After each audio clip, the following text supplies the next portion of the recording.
नमस्कार.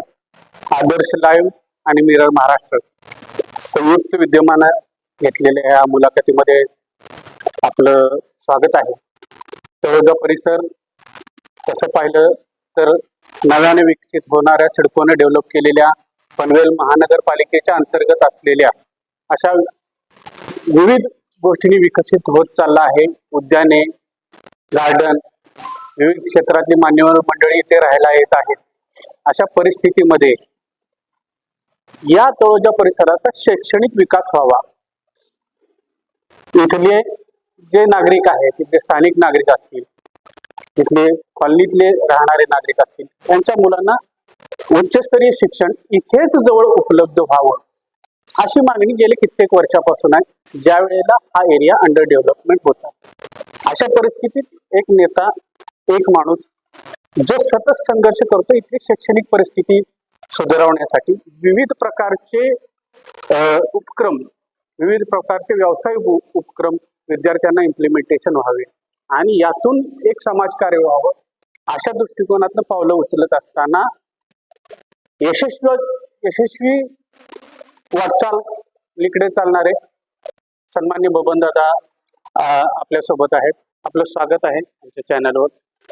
तेव्हा अतिशय संघर्षमय अशी वाटचाल शिवसेनेत असताना पहिला प्रश्न मी असा मला विचारेल की कशा प्रकारे तुमचा राजकीय संघर्ष तर सगळ्यांनी बघितला आहे, कशा प्रकारे स्थानिक पातळीवरून अगदी वरिष्ठ पातळीवर शून्यातनं तुम्ही विश्व निर्माण केलं, परंतु तिकडे कशी काय शैक्षणिक वाटचाल कशी काय, सुरुवात कशी काय? मी परवा सांगितलेलं आहे का माझं शिक्षण 7वी पर्यंत झाले आणि मी शिकलो नाही याची मला फार मनात खंत होती. कारण त्यावेळची परिस्थिती तळोजाहून हे आता आपण उभी आहोत, ते सगळं शैक्षणिक संकुल उभं केलेलं आहे ते संपूर्ण खाडीवर आणि इथनं चालत रेल्वे लाईनवर तळोजाला जायचं. म्हणजे तळोजा गावातनं तळोजा पाटणाच्या रेल्वे रूटवर जायचं आणि तिथनं नावड्याला नातं पनवेलला.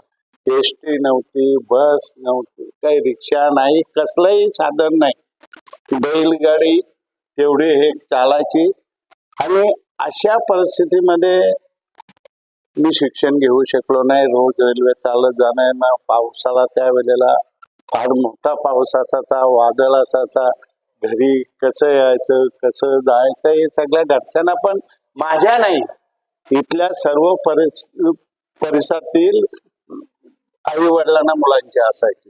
पूर येईल, शाळेत गेल्यानंतर काय होईल, या सगळ्या गोष्टीचा विचार करता माझ्या मनात असं आलं का आपण शिकलो नाही, या भागातल्या मुली शिकल्या नाही, मुली तर जाऊ शकत नव्हत्या, पण मुलंही शिकली नाही, पण यासाठी काहीतरी करावं असं सतत माझ्या मनात. मी शिवसेनेचं काम करत संपूर्ण जिल्ह्यात, रायगड जिल्ह्यात शिवसेनेची बांधणी केली, पण माझ्या भागातली मुलं पण शिकली पाहिजे हे असं मनात होतं. आणि त्यावेळेला मी विचार केलं, आमच्या आता ते सोयरे आहेत नामदेव शेटकीनी पेटालीचे, त्यांच्या 2 रूम होत्या पेटलच्या गावात. खाली पहिले बिडे असायचे, असे 2 रूम होते. मी त्यांना विचारलं नामदेव शेट्यांना का मला ही जागा उपलब्ध करून सध्या द्यावं का. त्याने सांगितलं कशाला पाहिजे, शिवसेनेची शाखा नाही काढायची, आपल्या भागात शिक्षणाचं एक हे सुरू करायचंय, मुलं शिकत नाही. कारण 5वी पर्यंत तेव्हा इकडे शाळा होती, 7वी पर्यंत झाली, मी 7वी पर्यंत शिकलो. तर हे त्यांनी मला होकार दिला.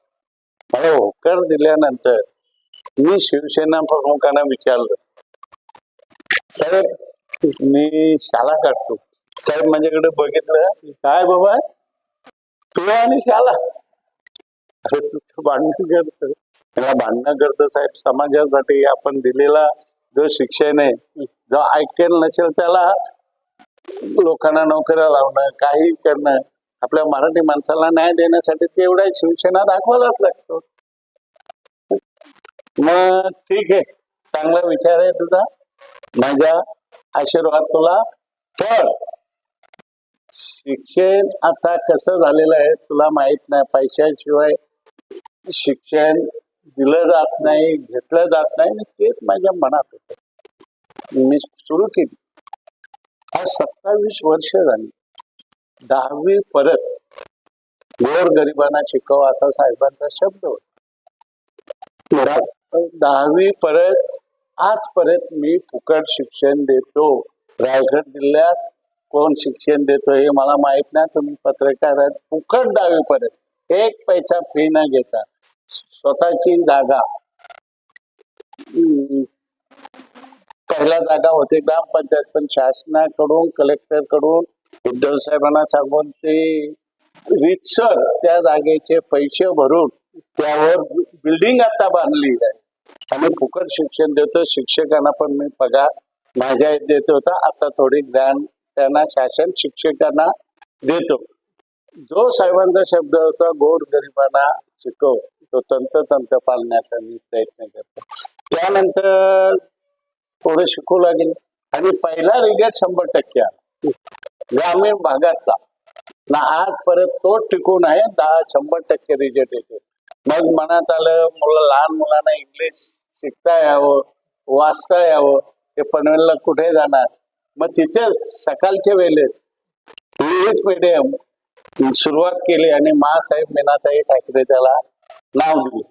असं करत असताना मग मनात एक एक विचार येऊ लागला. इकडे पक्ष चालवत होतो, पक्ष चालवत असताना म्हणजे शिवसेना प्रमुखाने माझ्या कामाची दखल घेतली. 26 वर्ष मी जिल्हा, मला म्हाडाचा अध्यक्ष बनवलं, मंत्रिपदाचा दर्जा दिला, राज्यमंत्र्याचा 7वी शिकलेल्या माणसाला. माझं काम माझ्यावर ठेवलं, माझी पक्षावर असलेली निष्ठा आणि मातोश्रीचा असणारा विश्वास, यामुळे मला राज्यमंत्र्याचा साहेबांनी दर्जा 25 वर्ष 95ला दिला. 5 वर्षे मी लाल गाडीत फिरलो, लाल बत्तीत. मला पहिला अध्यक्षांना लाल बत्त्या नव्हता. साहेबांनी मनोहर जोशींना सांगितलं का बबन पाटलाला लाल बत्ती द्या. त्यावेळेला सगळ्या महामंडळांना लाल बत्त्या मिळाल्या. आणि अशा पद्धतीने ते काम करत असताना शिक्षण, मग मी सीबीएसईचा विचार केला. सीबीएसईची आणि मराठी स्टेट बोर्ड सुरू करायचं.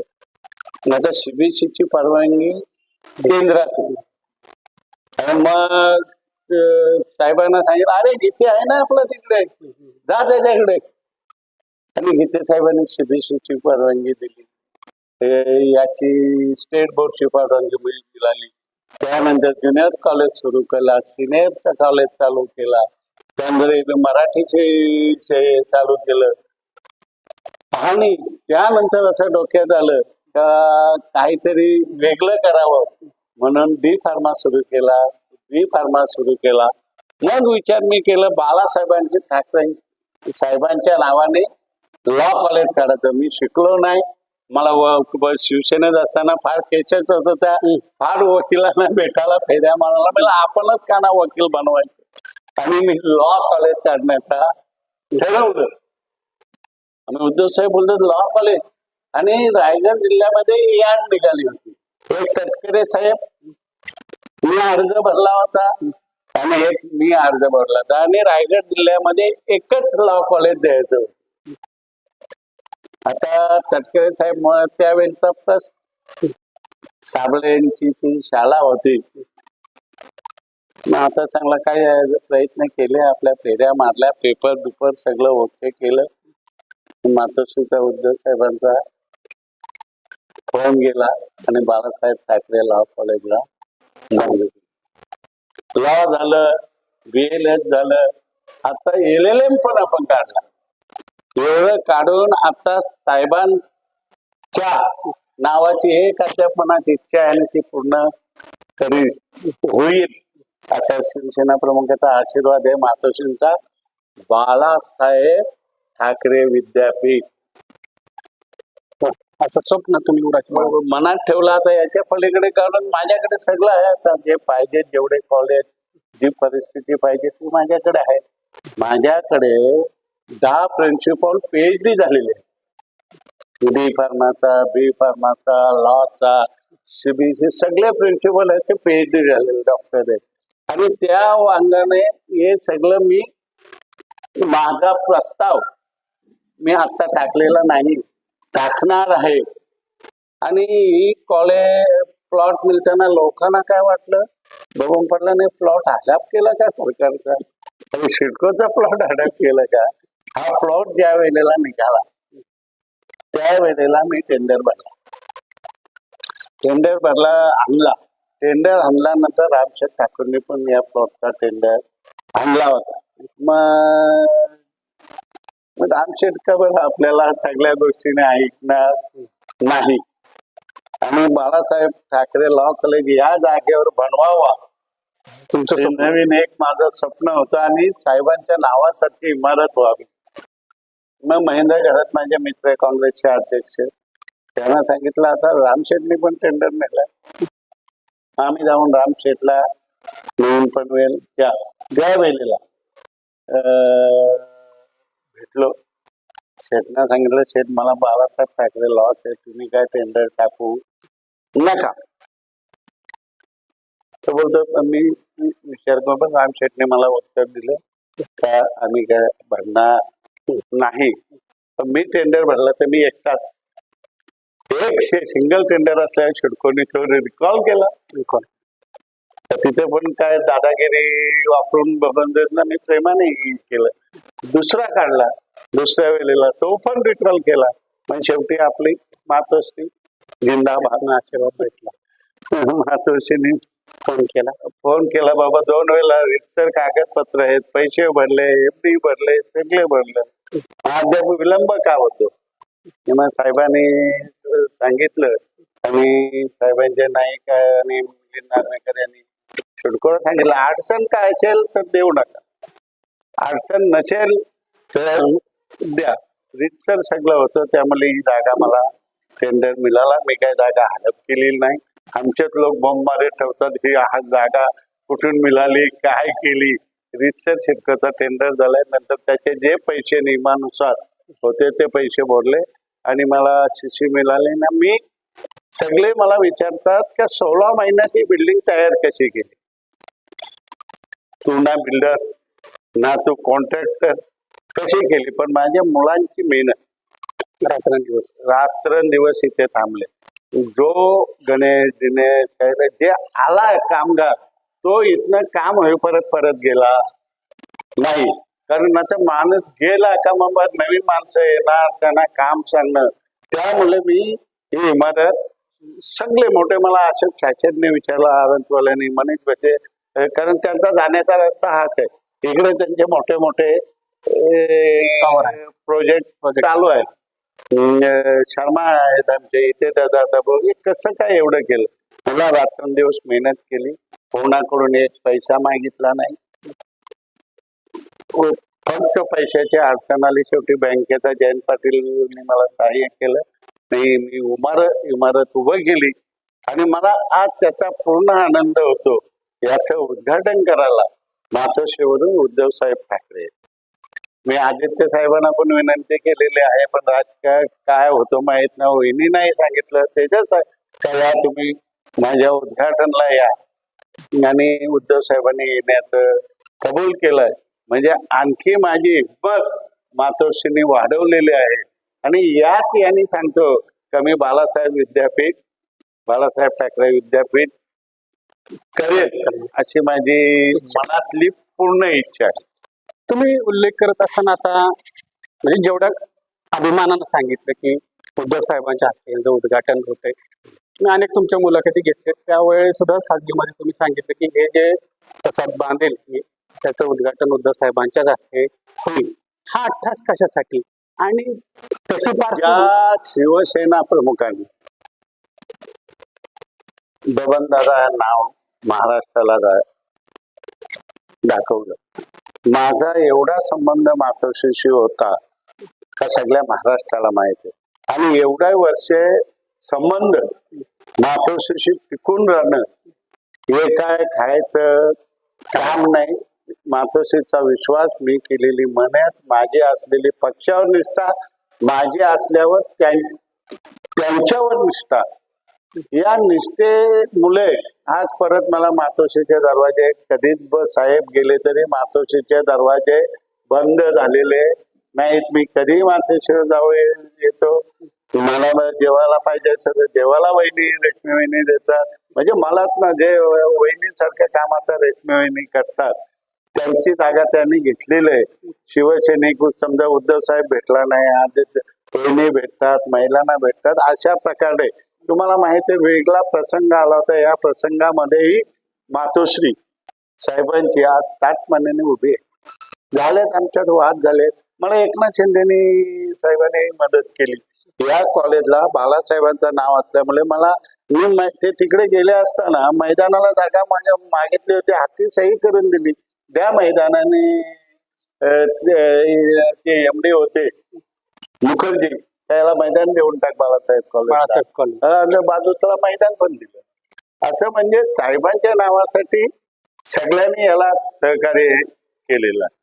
तुम्ही उद्धव साहेब येणार आहेत त्याचा स्वाभिमान जसा बाळगता, तसं पूर्वी तुम्ही सांगितलं की तुमचे 3-4 पिढ्यापासूनचे, म्हणजे आधी प्रबोधन कारापासून त्यांचे संबंध तुमचे, त्याच अनुषंगानं ह्या आता आम्ही नवीन पिढी आहे, आम्हाला माहित नाही. परंतु जसे उद्धव ठाकरे याचं उद्घाटन करायला येणार आहे, अशा तुमच्या वैयक्तिक किंवा सार्वजनिक ह्याच्यासाठी तळोजामध्ये विशेष करून कोण कोण तुम्हाला? शिवसेना प्रमुख आले होते, साहेब आले होते. तुम्हाला सांगतो, त्यावेळेला ही कॉलनी नव्हती. मी पापडीच्या पाड्याला राहायचो. माझ्या मुलीच्या लग्नाला 1992ला बाळासाहेब आणि साहेब आले होते हे खेडेगावात. साहेब आले होते, उद्धव साहेब आले होते, राज ठाकरे साहेब आले होते, सगळे माधवी वहिनी आले होते, सगळे रेशमी वहिनी कार्यक्रमाला सगळे आले होते. त्यावेळी इकडे परिसर एवढा विकसित नसताना, सुविधा नसताना सुद्धा येऊन त्यावेळी तेवढं प्रेम तुम्हाला. एवढे कशाला, माझा मुलगा गणेश क्रिकेटला मध्ये खेळताना मार लागला तर कलबोलीला साहेब आले ना. माझ्या बायकोचं ऑपरेशन झालं होतं, साहेब आले. म्हणजे माझ्यावर जो विश्वास मी त्यांच्यावर निष्ठेने त्यांच्या बरोबर आलो, तसाच प्रेम मला मातोश्रींनी दिला ना, आजपर्यंत देत आहे. काही लोक बघतात आता राजकारण बदललंय, काड्या बिड्या, पण तिथे काय माझ्याविषयी फरक पडलेला नाही. आम्ही ज्यावेळेला आता ही संपूर्ण पाहणी केली, फार अद्यावत असे न्याय विभागाची ती रूम बनवले तुम्ही, न्यायालयासारखं प्रतिकृती केलेले. याचं कारण एकच, या कॉलेजला नाव कोणाचं? बाळासाहेबांना शोभेल असाच वस्तू पाहिजे. अद्यावत. आणि त्यासाठी मी उभा राहून सगळ्या गोष्टी, मुटकोड बिटकोड, ऑफिस कसा असावा, लोक आल्यावर बसायला कसं, साहेबांना कसे बघतील, यासाठी म्हणजे त्या व्यक्तिमत्व माणसासारखं कॉलेज असावं ना. तर मी तिथे ते जुन्या रूम मध्ये कॉलेज चालवतच ना. इथे येऊन कमी का पैसे कमवणार आहेत का? तिथे मिळतात ते तिथे मिळणार आहे. पण एक बाळासाहेबांच्या नावाचा कॉलेज कसा असावा हे मी जरा मनात करत होतो. काय साहेब, किती म्हणते साहेब, मी माझा चांगला घर बनवा, बाळासाहेबांचा कॉलेज पण चांगला बनवावा, हे माझ्या मनात इच्छा होती. हे शैक्षणिक आणि सामाजिक कार्य करत असताना आता म्हणजे तसं मला काढून नाही घ्यायचं, परंतु थोड्या प्रमाणात तुम्हाला सांगावं लागेल की अजून भविष्यात लोकांच्या सुविधेसाठी काय, तळोजाच्या सुविधासाठी सांगा काय करायला नको तर एवढं मी केलं. शैक्षणिक सुविधा, शैक्षणिक सामाजिक रस्ते होते 32 कोटी रुपये मी मुख्यमंत्री उद्धव साहेब असताना तळोजा फेज आणि वन साठी घेतले. एवढे डोफे, एवढे खड्डे होते आणि त्याचा मंजूर झाला. काम सुरू करायला उशीर होतो, पाणी मिळत नव्हता. तुम्ही आंदोलन केलं होतं. 2 पाण्याच्या डोक्या 8 कोटीच्या बनवल्या. आता पाण्याचा प्रश्न सुटलाय, रोडचा प्रश्न सुटलाय. शैक्षणिक विषय जे पाहिजे ते शिक्षण आपण माझ्या स्वस्त देऊ शकतो. मेट्रो शासन चालू करत नव्हतं, आपण केली मेट्रो चालू. या सगळ्या गोष्टी तळोजासाठी झालेल्या आहेत. नाही, शैक्षणिक दृष्टिकोनातून दवाखाना असते किंवा आता दवाखाना पण काढणार आहे मी. आता माझ्या इथे नर्सिंग कॉलेज चालू करतो. मुली शिकल्या मुली शिकल्या का आता गरज आहे नर्सिंगची हॉस्पिटल मध्ये याची, तर मुली गावच्या मुली आहेत त्यांना शिकवून माझ्या शाळेमध्ये विद्यालयामध्ये आहेतच विद्यार्थी, पण नर्सिंग ची आज आवश्यकता आज कोरोना झाल्यानंतर किती अडचणीला आपल्याला समोर जाऊ, कोण कोणाला भेटणार तर यासाठी मी नर्सिंग कॉलेज पण चालू करतो. उद्या हिंमत होईल मोठा दवाखाना येथे पाहिजे 100 खाटांचा, तो पण चालू करण्यात येतो. जे सर्व काही असेल आयुष्यभरात जे शिदोरी असेल ते जनतेसाठी तुम्ही देण्याचं आजची ही राजकीय मुलाखत नाही, त्यामुळे प्रेक्षकांना थोडस आणि आता राजकीय प्रश्न पण विचारणार नाही, ते प्रोटोकॉल मी पाळणार आहे. परंतु जे तुम्ही उभा केलंय त्यासाठी आमच्या दोन्ही चॅनल तर्फे तुम्हाला शुभेच्छा. तुम्ही तुमच्या आजचा शैक्षणिक असा उल्लेख करूया आपण, त्याचा राजकीय नको. अरे हो बाबा, आणि आज शिक्षण आता महत्वाचं आहे.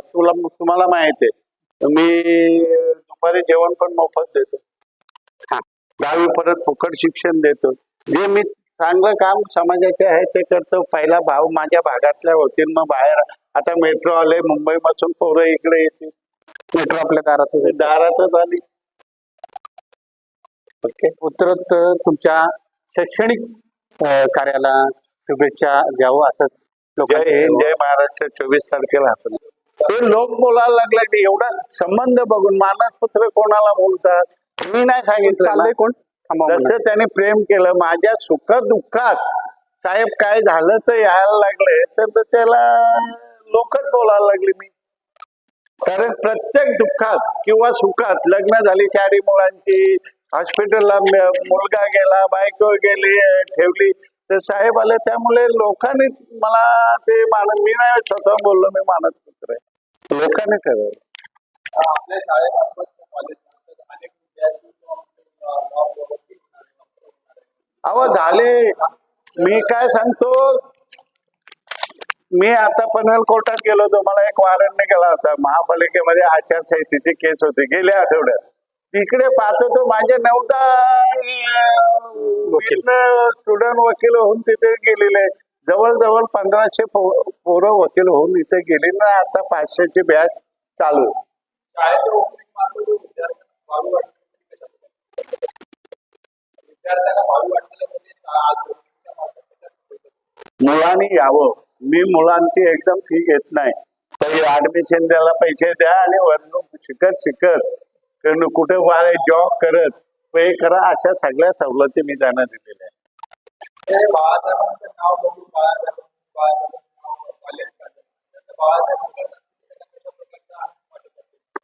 माझ्या डोळ्यात तर शेण उभारला का असं येतील. जय हिंद, जय महाराष्ट्र.